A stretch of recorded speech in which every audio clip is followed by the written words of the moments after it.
Well, welcome back, friends. This is John Hart. Pull up a chair, keep your feet off the coffee table.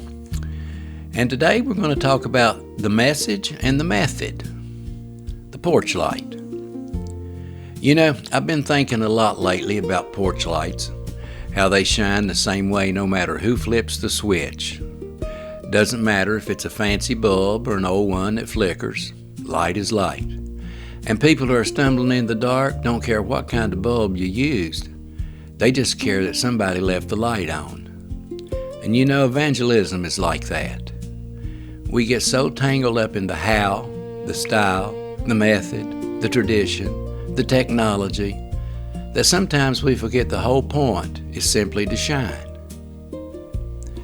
When the early church began, there were no microphones, no pulpits, no choirs, no live streams. There weren't even buildings, just people. Ordinary folks with dusty sandals and trembling voices, telling anyone who would listen what Jesus had done for them. You know, evangelism back then was simple. A meal shared, a story told, a prayer whispered, a life changed.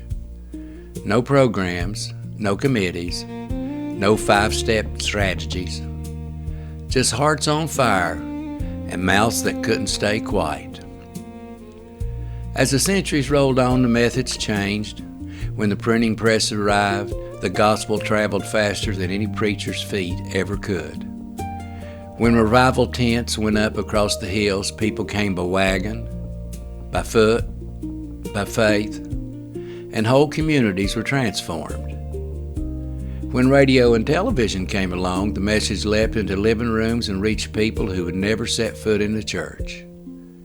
Every generation found a new way to tell the same old story, and God used every one of them. Now here we are, in a world where people carry their whole lives in the palm of their hand. Some folks hear the gospel in the church pew, some hear it on a podcast, some hear it in a song written by a stranger. Some hear it in a Facebook post or late-night message from a friend who refuses to give up on them.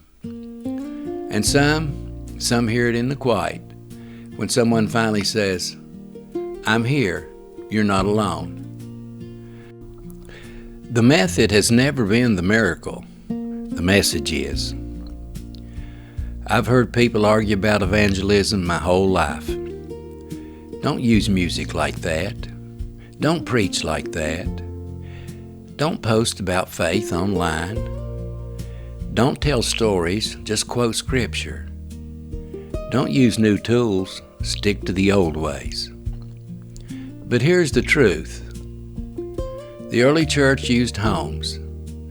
The reformers used books. The revivalists used tents. The 20th century used radio and TV.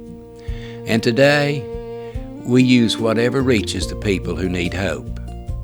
If the porch light is on, nobody cares what kind of bulb you used. Evangelism isn't about style. It's not about tradition. It's not about preference. It's not about comfort. It's about people, lost, hurting, searching people who need to know that grace is real and hope is possible. Some will hear it in a sermon, some will hear it in a song, some will hear it in a story, some will hear it in a quiet conversation over coffee or tears. And some will hear it because you dared to use a tool nobody else understood yet. So here's what I want to tell you today. Don't let anybody shame your method if your heart is reaching for the lost. If you preach, preach.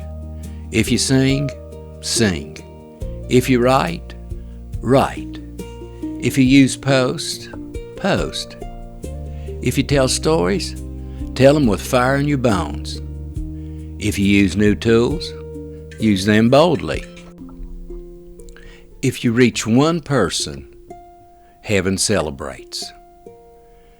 Because at the end of the day, God never asked us to be impressive.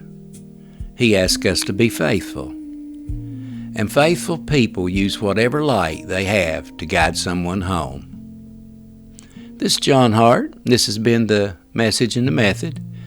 If you enjoyed this podcast, please like, share, and follow. Until the next time, God bless you, and I'll see you on down the road.